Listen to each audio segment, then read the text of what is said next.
ఫిబ్రవరి 15వ తారీఖు మహాశివరాత్రి. ఆ రోజు ప్రతి ఒక్కరూ కూడా మీ ఇంట్లో ఉన్న శివలింగము లేదంటే మీ దగ్గరలో ఉన్న శివాలయానికి వెళ్ళి నేను చెప్పిన మంత్రాన్ని ఖచ్చితంగా వినండి.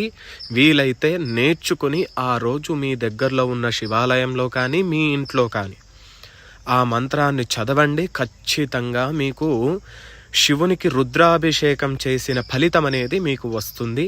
మంత్రం చెప్తున్నా, శ్రద్ధగా వినండి.